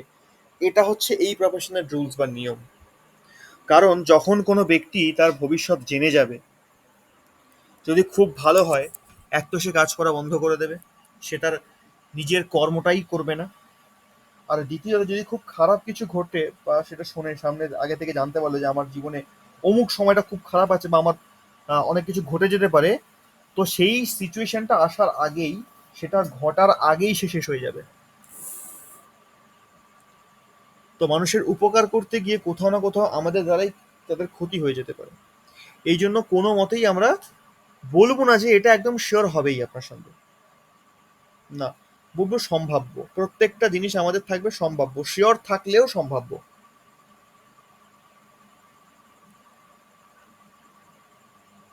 আর যখনই আমরা শিওরিটি দিয়ে কথা বলবো, তখন ওই ইফেক্টটা কিন্তু আমাদের ওপর এসে পড়বে পুরোপুরিভাবে। আজকে পশ্চিমবঙ্গের বুকে বা পুরো ভারতবর্ষের বুকে যদি বলা যায়, জ্যোতিষের সংখ্যা দিনে দিনে বেড়ে চলেছে, জ্যোতিষী প্রচুর হয়েছে, প্রচুর। সেটা মার্কেটিং করেই হোক বা যেভাবেই হোক না কেন, পড়াশোনা করে যাইভাবে হোক, হয়েছে। আর এই প্রফেশনটা পুরোপুরি চলে গেছে এখন রেমেডি ওরিয়েন্টেড। যদিও আমি বলে রাখি, রেমেডি কিন্তু ওভাবে হয় না, অ্যাস্ট্রোলজিতে রেমেডি নেই। অ্যাস্ট্রোলজি প্রেডিকশন করতে পারে, কিন্তু রেমেডি করতে পারে না। আর রইল বাকি রেমেডির কথা, রেমেডি 3টে পর্যায়ে হয়, রেমেডি কখনোই ধারণ করে হয় না। 3টে পর্যায় কি কি না, একটা ব্যবহারিক, দ্বিতীয় সাম্বন্ধিক, 3 নাম্বার আসে ধারণ। যে সমস্ত ব্যক্তিদের নক্ষত্রের চরণ 2 বা 3 হয়, তাদের কোনো রেমেডিই লাগে না, তারা এমনিই ঠিক থাকবে। 1 আর 4 নাম্বারের কোথাও না কোথাও একটা রেমেডির প্রয়োজন হয়, কিন্তু সেটা কি রেমেডি বা কি রকম রেমেডি, জ্যোতিষের লাইনে এসে বা এই প্রফেশন যদি কেউ বেছেও নেয় পরবর্তীতে, সে যেন ব্যবসার দিকে না যায়, এটা একটা সাবধান বার্তা। কেন? তার কারণ হচ্ছে জ্যোতিষী প্রচুর বেড়েছে। প্রত্যেকটা জ্যোতিষের দিকে যদি তাকিয়ে আমরা দেখি, তারা হয়তো ইনকাম প্রচুর করছে, পকেট ভর্তি হয়েছে, ব্যবসা দারুণভাবে চলছে, কিন্তু পারিবারিক জীবনে বা মানসিক দিক থেকে একজনও ভালো নেই, একজনও ভালো নেই। আর অন্যের সমস্যার সমাধান তারা করে বেড়াচ্ছে ঠিকই, বা সমস্যার সমাধান আদৌ হচ্ছে কিনা সেটা আমরা জানি না, কিন্তু তাদের জীবনে সমস্যার শেষ নেই। তারা বাইরে দেখাচ্ছে বটে যে আমি খুব ভালো আছি, আমার এই আছে সেই আছে। এটা একদম, এটা একদম ঠিক কথা বলে দিয়েছেন। আমি অনেকটা দেখেছি পার্সোনাল লাইফ একদম, মানে ওনারই বোধহয় কাউকে দেখানো উচিত ওনার পার্সোনাল লাইফ এরকম অনেককে আমি দেখেছি। একদমই তাই। এটা কিন্তু পুরোপুরি ব্যক্তির কর্মফল, আর কিচ্ছু না। যখনই আমরা এই জিনিসটা নিয়ে ব্যবসার দিকে নামবো, এই রত্ন ব্যবসায়ী হোক বা যাই হোক না কেন, প্রেডিকশনের দিকে, ওই নেগেটিভ এফেক্টটা পুরোপুরি কিন্তু ওই জ্যোতিষীর ওপর এসে পড়বে, পুরোপুরিভাবে। আর দেখবেন যারা জ্যোতিষী করে মোটামুটি চলে গেছে, মোটামুটি 2-3টে বংশ হয়ে গেছে বা 2-3টে জেনারেশন যাবৎ এই প্রফেশনেই রয়েছে, দেখবেন পরবর্তীতে তাদের বংশে জন্মাচ্ছে অ্যাবনর্মাল ছেলে মেয়ে, যা স্পেশাল চাইল্ড হয় আর কি, ওই বাড়িতেই কিন্তু জন্মগ্রহণ করবে। অ্যাবনর্মাল স্পেশাল চাইল্ড, বা কোনোভাবে সে কথা বলতে পারছে না, শুনতে পাচ্ছে না, মানে বিভিন্ন রকমভাবে প্রবলেমেটিক ছেলে মেয়ে ওই বাড়িতে জন্মাবে, যারা দীর্ঘদিন যাবত এই প্রফেশনে রয়েছে বা কয়েক জেনারেশন ধরে রয়েছে। কারণটা কি না, কয়েক জেনারেশন ধরে যখন এই একই প্রফেশনের মধ্যে আছে, তারপরে গিয়ে না ওরা লোভটা সামলাতে পারে না অর্থের। এই সামলাতে না পেরেই উল্টোপাল্টা কাজ করে ফেলে, যাকে যেটা দেওয়া না সেটা দিয়ে ফেলে, যার সঙ্গে যেটা করা না সেটা করে ফেলে, তারপর গিয়ে এই কর্মফলটা পায়। আর একটা সময় পর গিয়ে বংশটা পুরো শেষ হয়ে যায়, 3 কুলে আর কেউ থাকে না, পুরো শেষ, সমাপ্ত। তো এই জন্য এই প্রফেশন যেমন ভালো, তার থেকেও 1000 গুণ বেশি খারাপ। স্যার তাহলে যদি কেউ এটাকে প্রফেশন হিসেবে নিতে চায় তাহলে কিভাবে করা উচিত বা নেওয়া উচিত? এটাকে প্রফেশন হিসেবে অবশ্যই নিতে পারে, খুব ভালো প্রফেশন এটা। এটাকে নেওয়া উচিত সেভাবে যে আমার কাছে আসবেন, আমি আপনার টোটাল বিচার করে দেবো, আপনার জীবনে কি কি হয়েছে, কি কি হচ্ছে, কি কি হবে, লিখিতভাবেই সবটা পাবেন। কিন্তু আমার কাছে কোনো রেমেডি আশা করবেন না, 1 নাম্বার পয়েন্ট। আমি আপনাকে যেটা দেবো রেমেডি হিসেবে, সেটা একটা গাইডলাইন। আপনি, আমি জানি না আপনি কিভাবে চলে এসেছেন বা কিভাবে চলছেন, আমার জানার দরকারও নেই, কিন্তু আমি আপনাকে যেভাবে এখন চলতে বলবো আপনাকে সেভাবে চলতে হবে। সেটা কোনো কিছু ধারণ করে বা খরচা করে না। ওই যে বললাম প্রত্যেকের 3টে পর্যায় হয়: ব্যবহারিক, সাম্বন্ধিক আর ধারণ। ব্যবহারিক বলতে কি না, ব্যবহারিক বলতে আপনার ব্যবহারটা কেমন হওয়া উচিত, আপনি কার সঙ্গে ব্যবহারটা কীরকম করবেন, আপনার চরিত্রটা কীরকম হওয়া উচিত, তাকে সেই শিক্ষা দিন, তাকে সেইভাবে চলতে বলুন, যে আপনার ব্যবহার যেন কারোর সঙ্গে খারাপ না হয়। এটা গেল ব্যবহারিক। দ্বিতীয় সাম্বন্ধিক। সাম্বন্ধিক অর্থাৎ দুটো এখানে কাজ করে, একটা বাস্তু আর দ্বিতীয় হচ্ছে সম্বন্ধ। আমার কার সঙ্গে কী সম্বন্ধ, পুত্রের সম্বন্ধ হয়, স্বামীর সম্বন্ধ হয়, ভাইয়ের সম্বন্ধ হয়, বন্ধুর সম্বন্ধ হয়, যত রকম সম্বন্ধ আমাদের আছে, সেই প্রত্যেকটা সম্বন্ধেও মধ্যে একটা কর্তব্য থাকে, একটা ভাব থাকে, একটা বিচার থাকে। সেই জায়গাতে আমি ওকে তো, সেই জায়গাটা ঠিকঠাক কাজ করছি তো। যদি কোনো ব্যক্তি এই দুটো জায়গা শুধরে নিতে পারে, এই দুটো জায়গায় ঠিকঠাক করতে পারে, তাকে আর কোনো রেমেডি দেওয়ার প্রয়োজনই হয় না, লাগে না। এটাই হচ্ছে প্রধান রেমেডি, এই দুটো জায়গায়, ব্যবহারিক আর সাম্বন্ধিক। এই দুটো যদি, এবার ধারণের যে ব্যাপারটা, সে পাথরই হোক, কবচই হোক বা অন্য কিছু, ধারণের যে ব্যাপারটা রয়েছে, এই ধারণের ব্যাপারে দেখবেন আমাদের বইয়ে অনেক বড় বড় কথা লেখা আছে, এই ধারণ করলে ওই হয় সেই হয়, রোগ ব্যাধি সব জয় করে ফেলে, অত্যাধিক সাহস বৃদ্ধি পায়, প্রচণ্ড মেধা আসে, এত বড় বড় কথা লেখা আছে তো। কিন্তু প্রশ্ন এটা যে ওই জিনিস তো অনেকেই ধারণ করছে, তাদের মধ্যে এই ঝলকটা নেই কেন? তারা ওই কবচের ফল বা ওই পাথরের ফল পাচ্ছে না কেন পুরোপুরিভাবে? তারা এই কারণেই পাচ্ছে না, কারণ এইগুলো স্টেপ, আমি একদম লাফ দিয়ে 3 নাম্বার সিঁড়িতে উঠতে পারি না। আমাকে প্রথমে 1 নাম্বার সিঁড়ি চড়তে হবে, তারপর 2 নাম্বার, তারপর গিয়ে 3 নাম্বার বা টপ সিঁড়িতে উঠতে পারবো আমি। কেউ তো একবার টপে উঠতে পারে না। তা আমি কি করছি এখন এই যুগে দাঁড়িয়ে, আমরা আমরা একদম টপ লেভেলে যাওয়ার চেষ্টা করছি ধারণের মাধ্যমে। ধারণটা হলো একদম টপ লেভেল, আর সেই টপ লেভেলটা তখনই কাজ করবে যখন আমরা আগে এই দুটো জায়গা পাস করে এগোবো। তো ব্যবহারিক আর সাম্বন্ধিক যদি কমপ্লিট না করি, আমি কোটি টাকার জিনিস ধারণ করলেও আমি ওর যে অ্যাকিউরেট রেজাল্ট বা সম্পূর্ণ রেজাল্ট দেখতেই পাবো না, সম্ভবই নয় দেখা।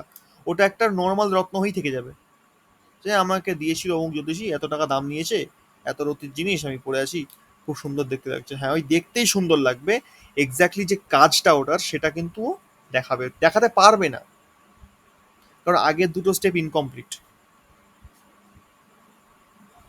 তো তো এই জন্য আমরা যখন এটাকে প্রফেশন হিসেবে বেছে নেব, আমরা রেমেডি ওরিয়েন্টেড হব না, আমরা প্রেডিকশন ওরিয়েন্টেড হব। আমরা তাকে পথ দেখাবো যে আপনি এই পথে হাঁটছেন, এটা আপনার জন্য উচিত, আপনি এই পথে হাঁটুন। তাকে আমরা রাস্তা দেখাবো, সঠিক রাস্তা। না তো ওই করুন, অমুক করুন, তমুক করুন, এটা পড়ুন, সেটা পড়ুন, ওইভাবে চলুন, এটা নিন, এত টাকা খরচা আছে, এইটার দাম আছে এত টাকা, এত এত টাকা রতি, এত টাকা ভরি, এইসব দিকে ভুলেও না, একদম ভুলেও না। তাহলে কি হবে না, আমি তো গেলাম উল্টে আমার বংশটাকে শেষ করে ফেললাম। এবার এর পিছনে একটা সায়েন্স আছে, যেটা কেন এটা ঘটে। এটা ঘটে, এর প্রধান কারণ হচ্ছে আজকে কোনো একটা ব্যক্তি মহা সমস্যার মধ্যে রয়েছে। সে সমস্যার মধ্যে রয়েছে কেন না, এটাও কোথাও না কোথাও তার কর্মফল। এই কর্মফলের কারণে সে আজকে সমস্যার মধ্যে আছে। আর আমি যখন এই কর্মফলটা থেকে বাঁচার জন্য তাকে রেমেডি দিচ্ছি, তাহলে সেই রেমেডির কারণে তার কর্মফলটা কোথাও না কোথাও গিয়ে ধাক্কা খাবে। তার যতটা ভোগ করার কথা সে ততটা ভোগ করতে পারবে না। তাহলে বাকি যে কর্মফলটা তার থেকে গেল, সেটাকে ভোগ করবে। ওই যে বাকি কর্মফলটা থেকে গেল, যেটার জন্য তাকে আরো বেশি ভুগতে হতো, আরো বেশি সমস্যায় পড়তে হতো, এই কর্মফলটা ঘুরে এবার ওই জ্যোতিষীর কাছে আসবে যে তাকে প্রতিকারটা দিয়েছে। এনার্জি তো নষ্ট হবে না, সে চেঞ্জ হবে মাত্র, শক্তির ক্ষয় নেই। আজকে এর কাছে, কালকে তার কাছে চলে যাবে। তো এটাও ঠিক তেমনি, যে এনার্জিটা তাকে সমস্যায় ফেলেছিল, সেটা ফ্লোতে আসছিল, তো সেই ফ্লোটাকে আমি কি করলাম, রেমেডি দিয়ে বন্ধ করে দিলাম। এবার বাকিটা কোথায় যাবে না, বাকিটা যাবে তার কাছে যে দিয়েছে। এইভাবেই কিন্তু জ্যোতিষীগুলো মরে। ইনকাম করতে যায়, ইনকাম করতে গিয়ে নিজের সমস্যা নিজে ডেকে নিয়ে আসে। তো ভয় পাওয়ার কিছু নেই, প্রফেশন ভালো, কিন্তু এটা তখনই ভালো যখন আমি এটা সৎভাবে করব। কনসালটেশন ফিজ আমি নিতেই পারি, সেটা কেন নিচ্ছি না সেটা আমার সঙ্গে কথা বলা হয়েছে, আমার এই বিষয় নিয়ে চর্চা করা হয়েছে, সময় নেওয়া হয়েছে, সময়ের দাম হিসেবে নিতেই পারি, অসুবিধা নেই, কিন্তু রেমেডি বেছে নয়।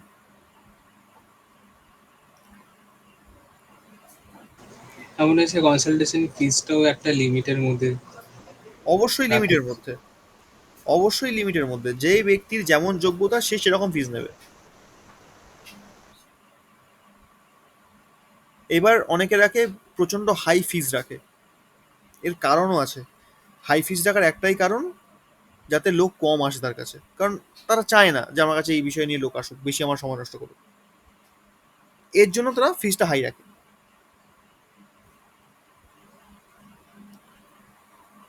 এবার যারা প্রফেশনাল আছে তাদের তো হাই ফিজ রেখে লাভ নেই, তারা প্রফেশনে আসবে, তারা কাজ করবে, তারা শিখবে, তারা জানবে, অভিজ্ঞতা বাড়াবে, তারা কম ফিজ রাখলো, বা তাদের যেটা মনে হয় উচিত মনে হয় সেরকম ফিজ তারা রাখলো, এই নিয়ে তারা কাজ শুরু করলো। অ্যাস্ট্রোলজির মূল উদ্দেশ্য হচ্ছে ব্যক্তিকে সঠিক পথ দেখানো। এবার আমরা করছি কি, সঠিক পথ তো দূরে থাক, আমরা ব্যবসা করে নিচ্ছি যে তুমি যে পথে সেখানেই থাকো, অসুবিধা নেই, তোমার এই কাজ আটকাচ্ছে তো এটা পড়ো, কাজটা হয়ে যাবে।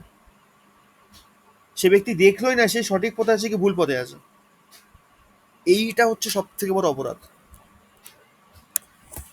আমাকে তো সেই ব্যক্তিকে সঠিক গাইডলাইন দিতে হবে। স্যার সেই আর একটা জিনিস গাইডলাইন দেখেছি কেউ যে দেয় না।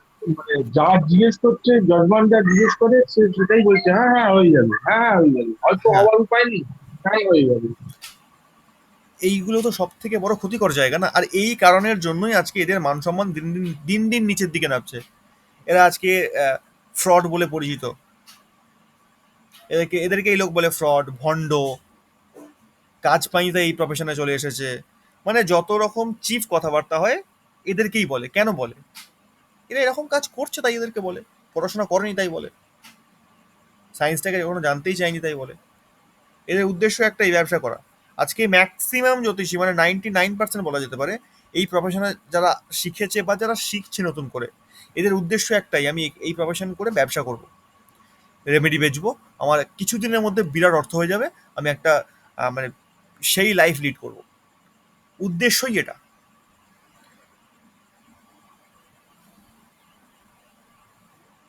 স্যার এইরকম উদ্দেশ্য যদি নিয়ে আমরা মানুষের কিন্তু এটা করবো না। স্যার যদি ওই কালসর্প দোষ, তারপরে মাঙ্গলিক দিয়ে, তারপর শনি সাড়ে সাথী, ভাইয়া, এইসব যদি বাদ দিয়ে দেওয়া হয়, পশ্চিমবঙ্গে 100 জন জ্যোতিষের মধ্যে 98 জনকে দোকান বন্ধ করে চলে যেতে হবে। এবার আমি আপনাকে একটা বাস্তব কথা বলি, বৈদিক জ্যোতিষে কালসর্প ব্যাপারটাই জ্যোতিষে নেই। হ্যাঁ, এটা এটা শুনেছি তো। রইল বাকি মাঙ্গলিক। মাঙ্গলিক কোনো দোষ নয়, মাঙ্গলিক একটা যোগ। তাই মাঙ্গলিক কাটানোরও কোনো প্রয়োজনীয়তাই পড়ে না। একটা দোষ হয় যেটাকে ভৌম দোষ বলে। এখন মানুষ দুটোর মানে পার্থক্যই করতে পারে না। মানুষ বলবো না, জ্যোতিষীগুলোই বলবো, এরা পার্থক্যটাই বোঝে না যে মাঙ্গলিকটা কি আর ভৌম দোষটা কি।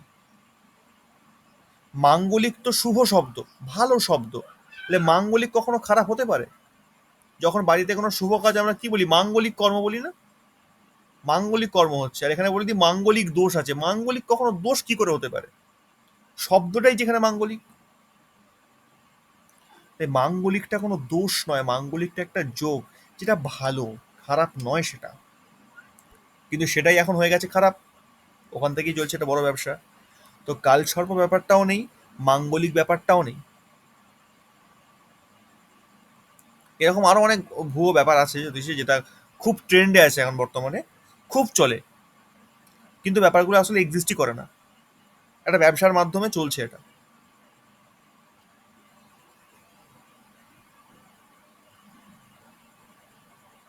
জানতে পারবো অনেক বিষয়, কথাগুলো হয়তো সবার সুবিধা নাও বা ভালো নাও লাগতে পারে,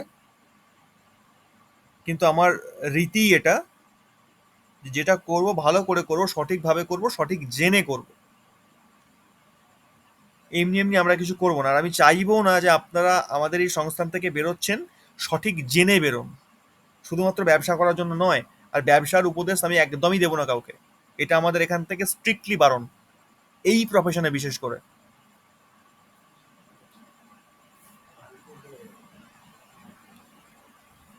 স্যার পাথরটা আবার তাদের থেকেই নিতে হবে, পাথরটা বাইরে থেকে নিলে হবে না। পাথরটা সেটাই। তাদের থেকেই কিনতে হবে, তাদের এজেন্ট থাকে স্যার। এজেন্ট পাথর দিয়ে যাবে। ওই পাথর নাকি আবার মন্ত্র করতে হয়, তবে গিয়ে পাথর অ্যাক্টিভ হয়, বুঝছেন? অনেক কিছু করতে হয়, কিন্তু আচ্ছা, আলটিমেটলি পাথর লাভে লাভ আর কিছুই হয় না। গ্রহরত্ন, পাথর আর যাগযজ্ঞ তো এখন কমন হয়ে গেছে। তারপর এখন আরেকটা জিনিস চলছে, টোটকা।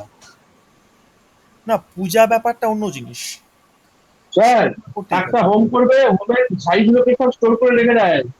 সেই স্টোর গুলোকে বা কাউকে বলছে অমুক কবচ, এ কবচ ওই চাই, বি কবচ ওই চাই, সি কবচ ওই চাই, ডি কবচ ওই চাই, এরকম টোপলা করে করে সব কবচে ওই হোমের সাইজ রেখে দেওয়া হয়। কেউ কেউ বলছে ওই কি বঙ্গালী দিয়ে কাটবে একটা বগলামুখীর কবচ, ওই ওই ছাইটাই বলবে। কাউকে বলছে একটা মৃত্যুঞ্জয় কবচ, ওই ছাইটাই বলবে। কাউকে বলছে একটা ফালানা ফালানা কবচ, ওই ছাইটাই বলবে। ওই ওই রকমই চলতে থাকে স্যার।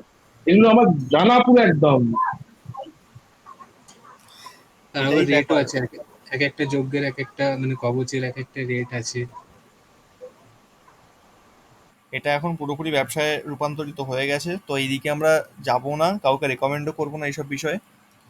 সম্পূর্ণ জ্ঞান না নিয়ে আমরা এই সমস্ত বিষয়ে কথাও বলবো না, কেমন? তাই সে আমরা যখনই। যজ্ঞের বিষয়টা বলুন, কোনটা? যেটা আপনি বললেন যজ্ঞের পুজোর ব্যাপারটা একটু আলাদা, ওটা বলুন। হ্যাঁ, যজ্ঞের বিষয়টা আলাদা। এটা কেন আলাদা? ব্যাপার হচ্ছে যে পুজো ব্যাপারটা সম্পূর্ণ আলাদা, কারণ আমরা তার মঙ্গল কামনার জন্য ঈশ্বরের কাছে প্রার্থনা করছি মাত্র। এটা পুরোপুরি আলাদা। এখানে কোনো ধারণার ব্যাপার নেই, ব্যবসার কিছু নেই এখানে। পূজা করতে গেলে উপকরণ লাগে, তারই খরচা আছে, আর ব্রাহ্মণ করলে তার দক্ষিণা লাগে, এটাই খরচা, ব্যাস। এবার পূজার আলাদা মাহাত্ম্য আছে, যজ্ঞের আলাদা মাহাত্ম্য আছে, সেটা তো আমরা জানি মোটামুটি। পূজা হচ্ছে মানে একটা মন্ত্র উচ্চারণ হচ্ছে, বেদ মন্ত্র উচ্চারণ হচ্ছে, সেখানে ভাইব্রেশন ক্রিয়েট হচ্ছে, সেই ভাইব্রেশনটা অনেক কাজ করে দেবে। যজ্ঞ হচ্ছে, যজ্ঞের মাধ্যম দিয়ে অনেক উপকার লাভ করা যায়। এরকম প্রাচীনকালে যজ্ঞ সম্বন্ধে বহু কিছু লেখা আছে। যজ্ঞের যে আগুন, সেই আগুন থেকে কি হয়, সেই আগুন যেখানে জ্বলে সেখানে প্রচুর যে ব্যাকটেরিয়া থাকে, নেগেটিভ ব্যাকটেরিয়া যেগুলো, সেগুলোকে সেই আগুন ধ্বংস করে। তারপর সেই আগুন থেকে যে ধোঁয়া বেরোচ্ছে, সেই ধোঁয়াই মেঘ হয়ে আকাশে ওঠে, সেই মেঘ থেকে আবার বৃষ্টি, সেই বৃষ্টি থেকে ফসল ফলে, সেই ফসল থেকে আমরা শস্য পাই, সেখান থেকে আমাদের পেট চলে, খাবার আসে। আবার সেই ফসল যখন শুকিয়ে যায়, সেই গাছ যখন শুকিয়ে যায়, সেখান থেকে শুকনো কাঠ পাই, আবার সেখান থেকে যজ্ঞ, এরকম একটা সাইকেল সিস্টেম রয়েছে। তো যজ্ঞের ব্যাপারটা, পুজোর ব্যাপারটা পুরোপুরি আলাদা। এমনি তো পূজা করলে, মন্ত্রোচ্চারণ করলে, যজ্ঞ করলে আমাদের মন শুদ্ধ হয়, মাইন্ড ফ্রি হয়। তো এর সাইন্টিফিক ব্যাখ্যা রয়েছে, এটা আলাদা জিনিস। কিন্তু এটার জন্য এটা করতে হবে, অমুক কবচ নিতে হবে বা অমুক পাথর পড়তে হবে, এইগুলো কিন্তু সাইন্টিফিক ব্যাপার নয়। এখানে সায়েন্স কাজ করে না খুব একটা। সায়েন্স কাজ করে না বলাটা ভুল, অবশ্যই কাজ করে। পাথরের একটা বিরাট সায়েন্স আছে। পাথর পুরো কাজ করে কিন্তু সূর্য রশ্মি দ্বারা। এই যে সূর্যের যে 7টি রশ্মি রয়েছে, এই রশ্মিগুলোর দ্বারাই কিন্তু মেনলি গ্রহদের ইফেক্ট আমাদের শরীরে প্রবেশ করে। কেমন? এইবার যে গ্রহটা আমার ছকে নেগেটিভ অবস্থায় রয়েছে, সেই রেটা যখন আমার শরীরে এসে প্রবেশ করছে, তার দ্বারা আমি নেগেটিভ ফলটা পাচ্ছি। এবার ওই পাথরটা পড়লে বা ওই রত্নটা পড়লে কি হচ্ছে না, সেই রেটা আমার শরীরে লাগার সঙ্গে সঙ্গে বা পাথরের লাগার সঙ্গে সঙ্গে রিফ্লেক্ট হয়ে বেরিয়ে চলে যাচ্ছে, দেহের ভিতরে প্রবেশ করছে না, যার কারণে নেগেটিভিটি আটকে দেয়, বা যে আটকে দেয় নেগেটিভিটিটাকে। ব্যাপারটা হচ্ছে এটা। পাথরের একটা বিরাট সায়েন্স আছে, কিন্তু কখন সেটা কাজ করবে বা কোন পাথর, এখন তো পাথর অরিজিনাল না, সেও বোঝা মুশকিল। তো এটা একটা মানে কন্ট্রোভার্সিয়াল টপিক, এই নিয়ে আলোচনা বেশি না করাই ভালো। তো যতটুকু আমরা করব, আমরা কেবলমাত্র সেই ব্যক্তিকে একটা সঠিক পথ দেখাবো, এটাই আমাদের কাজ। একটা জ্যোতিষের প্রধান কাজই হলো একটা ব্যক্তিকে সঠিক পথ দেখানো, না তো তাকে রক্ষা করা। রক্ষা তো সে এমনি পাবে যদি তার কর্ম ঠিক হয়। রক্ষা করার আমরা কেউ নেই, আমরা রক্ষা করতেও পারি না কারোর। ব্যক্তি নিজের রক্ষা নিজেই করে আর নিজের সর্বনাশ নিজেই করে। আমাদের কাজ মাঝখানে, আমরা হচ্ছি সেই থাকে না রাস্তায় যেতে যেতে যে যারা ট্রাফিক পুলিশ যারা থাকে বা যারা পথিক হয়, পথে যেরকম লোকাল কেউ থাকে, তো আমরা যে সেরকম ধরনের ব্যক্তি আর কি। বা একটা এজেন্সি রেখেছি, ট্রাভেল এজেন্সি। হ্যাঁ, গুগল ম্যাপের মতন আমরা সঠিক পথ দেখাবো। ব্যাপারটা এটাই আমাদের কাজ, প্রধান কাজ এটাই।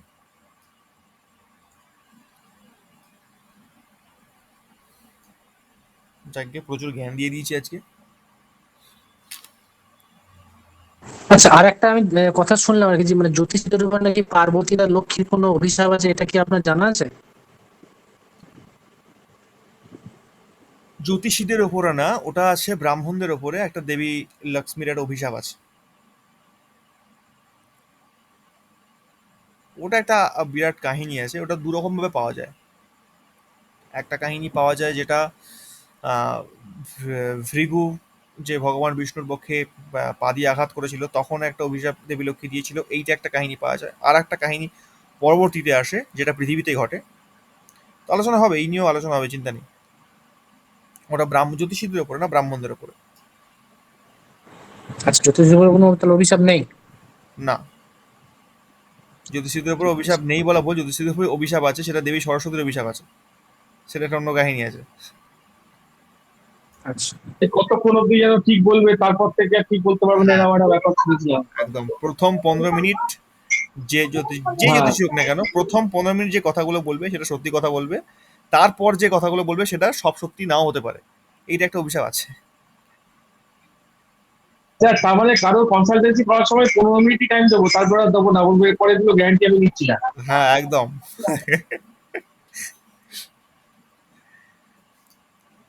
ব্যাপারটা সেটা নয়, ব্যাপারটা হচ্ছে যে প্রথম যখন আমি এই শখ দেখলাম, তখন এটার একটা সাইকোলজি, এটার অভিশাপের মধ্যে দিয়ে আমি ফেলবো না, এটা একটা নর্মাল একটা সাইকোলজি ব্যাপার। 15 মিনিটই কেন বলা হলো? কারণ যখন একটা ছক আমার কাছে নতুন আসলো, তখন সেটাকে আমি ভালো করে দেখলাম, দেখার পর যে প্রথম কথাগুলো বলবো, সেই কথাগুলো কিন্তু সব থেকে বেশি অ্যাট্রাকটিভ হবে। আর আমার মধ্যে যেটা কাজ করবে, যে আমি এখন যে প্রথমে যে যেহেতু কথা বলছি বা প্রথমে তাকে ইন্ট্রো করছি, তাহলে আমার প্রথম কথাগুলো এমন হতে হবে যেগুলো তাকে বিশ্বাস করাতে বাধ্য করবে যে হ্যাঁ, আমি সত্যি কথা বলছি। তো এটা কিন্তু প্রথম 10 মিনিট বা 15 মিনিটই হয়। তারপর থেকে আর ওই অ্যাট্রাকটিভ কথা বেরোয় না, অটোমেটিক বেরোবে না। সে জ্যোতিষী কেন, যে কেউ হতে পারে সে। আর বেরোবেই না কথা, চেষ্টা করলেও বেরোবে না। কেন হয় এটা? না, আমার সামনে যে ব্যক্তিটি বসে আছে, তার এনার্জি আর আমার এনার্জি, এই দুটো এনার্জি একে অপরের সঙ্গে সামঞ্জস্যে আসতে প্রায় 10 থেকে 15 মিনিট টাইম নেয়। অতএব আমি একটা জায়গায় বহুক্ষণ ধরে বসে আছি, এইবার সেই ব্যক্তি আমার কাছে আসলো, অতএব তার এনার্জি কম আর আমার এনার্জি এই জায়গায় সব থেকে বেশি হয়ে রয়েছে। এই কারণে সে আমার এনার্জির তুলনায় আসতে গেলে তার কিছুটা সময় লাগবে। এই যে মাঝখানে 10 মিনিট বা 15 মিনিট টাইমটা, এই টাইমটায় কি হয় না, আমার প্রভাব তাকে প্রভাবিত করে। কিন্তু এই 15 মিনিট কেটে গেলে তাকে আর অতটা বেশি প্রভাবিত করা যায় না। মিথ্যে কথা বলছে এমনটা হয় না, এটা হয় না। কারণ মিথ্যে কথা নয়, ব্যাপারটা হচ্ছে তার প্রেডিকশনটা লাগে না এই কারণে কত প্রেডিকশন করবে রে বাবা, বিদ্যা তো বেশি নেই। যতটুকু শিখেছে সে 15 মিনিটে বলে দিয়েছে সব। এবার 15 মিনিট পরে আর কি বলবে, তাকে ভেবে ভেবে বলতে হবে, চিন্তা করতে হবে।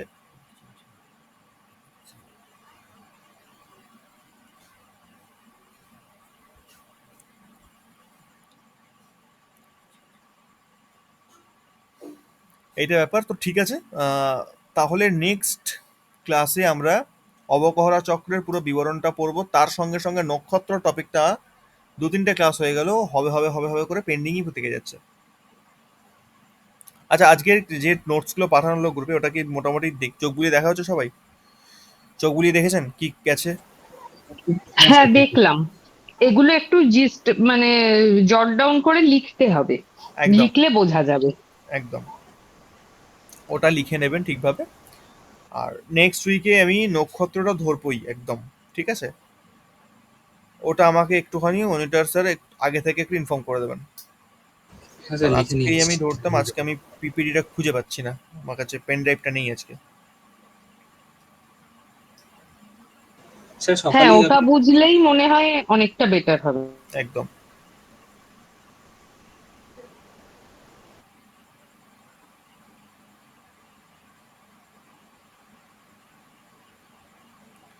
আচ্ছা, আজকে কি ক্লাসের সংখ্যা কম আছে? হ্যাঁ, কম হয়ে যাচ্ছে, 9 জন। কম আছে। হ্যাঁ, 8 জন। আচ্ছা, আমাদের ক্লাস নিয়ে কি কোনো বই সাজেস্ট করতে চান? বই সাজেস্ট বলতে একটা নিতে পারেন, তবে সেটা পাওয়া যায় কিনা বলতে পারছি না। ওটা মোটামুটি প্রাথমিকের জন্য খুব ভালো। আর একটা অ্যাডভান্সের জন্য একটা বই রয়েছে যেটা জ্যোতিষ কল্পদ্রুম বলা হয়। অ্যাডভান্স লেভেলে যারা পড়াশোনা করে, আপনাদেরও লাগবে, জ্যোতিষ কল্পদ্রুমটা আপনাদেরও লাগবে, ওটাও নিয়ে রাখতে পারেন। কি বললেন স্যার, একবার বলুন। জ্যোতিষ কল্পদ্রুম। আর একটা বই হয় একদম প্রাথমিক লেভেলে শেখার জন্য, যেটা হচ্ছে কুষ্ঠি দেখা ও লেখা শেখা।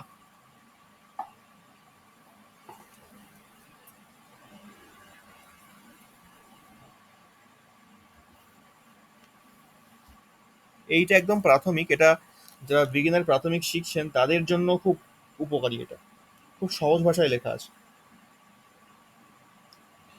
এটা সম্ভবত বইটার রাধা পুস্তকালয় থেকে পাবলিশড। বইটার পুরো নামটা কি? কুষ্ঠি দেখা ও লেখা শেখা বা শিখুন।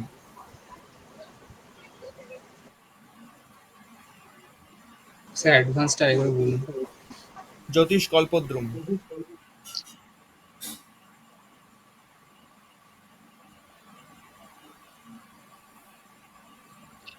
এইটার পাবলিশার কে?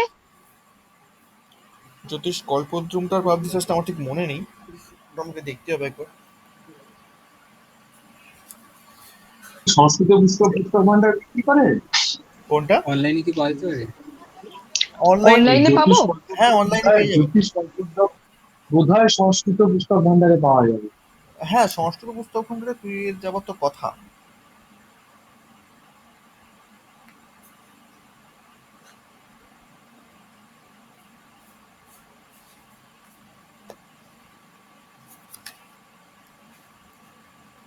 এই দুটো বই এখন নিতে পারেন। দুটোর মধ্যে আমি বলবো যে কুষ্ঠি দেখা ও লেখা শিখুন, এই যে বইটি আছে, এটাকে আগে নিন।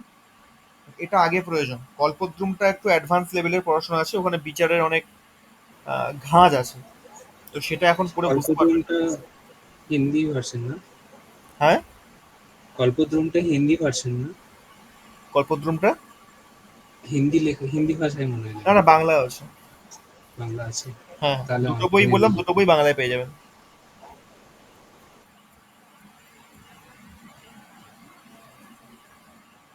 আর যারা একদম অ্যাডভান্স লেভেলে পড়তে চায়, মানে এটাকে নিয়ে রিসার্চ করতে চায়, তাদের জন্য একটা বই আছে যেটা হচ্ছে জাতক বল্লভ।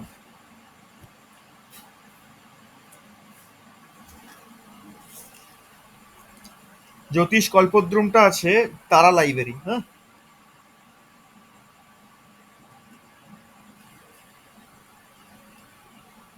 তারা লাইব্রেরি।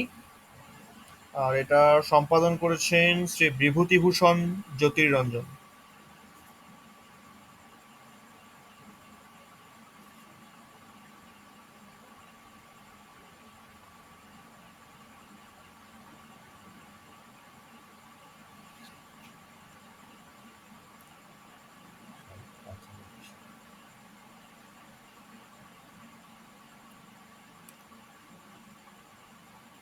ঠিক আছে, শুনতে পাচ্ছেন সবাই? জ্যোতিষ কল্পদ্রুম, তারা লাইব্রেরি, হ্যাঁ, শুনতে পেয়েছি। বিভূতিভূষণ। এগুলো অনলাইনে অনলাইনে বইটা পাবো? অনলাইনে আমি কখনো দেখিনি, সেভাবে সার্চ করে দেখতে পারেন পাওয়া যাচ্ছে কিনা। বইটা ছবি তাহলে একটা তুলে পাঠিয়ে দেবেন, ঠিক আমরা আছে। রাইটার আর পাবলিশার নিয়ে। হ্যাঁ, কারণ ওই নামে অন্য রাইটারের বই আছে স্যার। তাহলে এখানে বইয়ের দোকানে অর্ডার দিয়ে আনিয়ে নেবো। অনলাইনে সার্চ করলাম তো বৃহৎ জ্যোতিষ কল্পদ্রুম বলে একটা বাংলা ভাষায় পাওয়া যাচ্ছে। কোনটার? বৃহৎ জ্যোতিষ কল্পদ্রুম নাম। বৃহৎ জ্যোতিষ কল্পদ্রুম, হ্যাঁ। না, ওটার পাবলিশার্স কি আছে? রিসার্চ তো লেখা নেই, পাবলিশার্স লেখা নেই, এটা অন্য লেখকের হবে আর কি। আচ্ছা, না, তারা লাইব্রেরি, বিভূতিভূষণ জ্যোতির্ময়।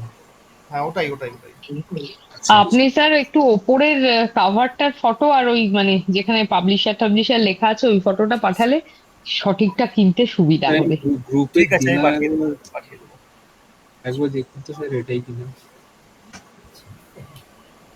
হ্যাঁ, বলুন। বললাম যে আমি গ্রুপে দিয়েছি, একবার দেখে যদি বলেন যে এটাই কিনা। আচ্ছা আচ্ছা।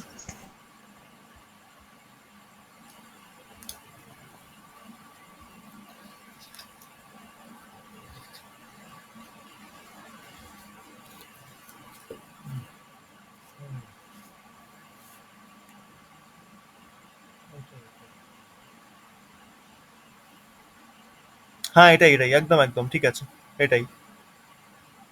180 টাকা দাম, অনেক বেশি বেড়ে গেছে।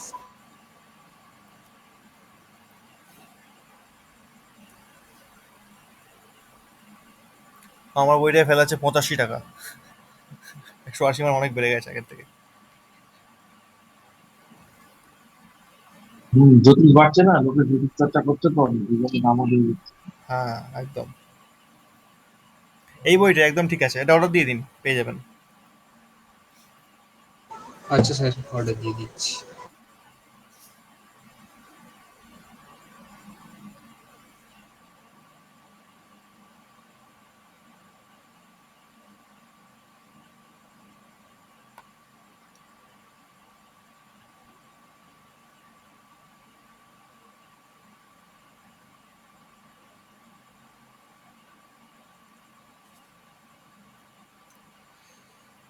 ঠিক আছে, তো আজকে আমরা এই পর্যন্তই রাখি। আজকে পড়াশোনা কম হলো, জ্ঞান দেওয়া বেশি হয়ে গেছে একটু। স্যার, ভালো আলোচনা হয়েছে, শেষের দিকের আলোচনাগুলো খুব দরকারি। হ্যাঁ ভাই, প্রফেশনাল এথিক্সটা মেনটেন করাটা সবারই জানা উচিত।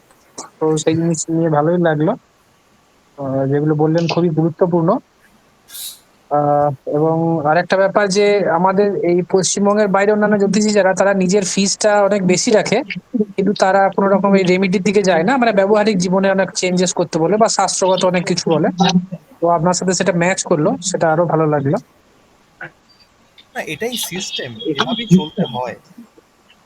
এত রেমেডি করে এত কিছু দিয়ে তো কোনো লাভের লাভ কিছু হয় না, শুধু অর্থ নষ্ট, আর কিচ্ছু না। হ্যাঁ, অবশ্যই। ঠিক আছে, আজকে আমরা এই পর্যন্তই রাখছি।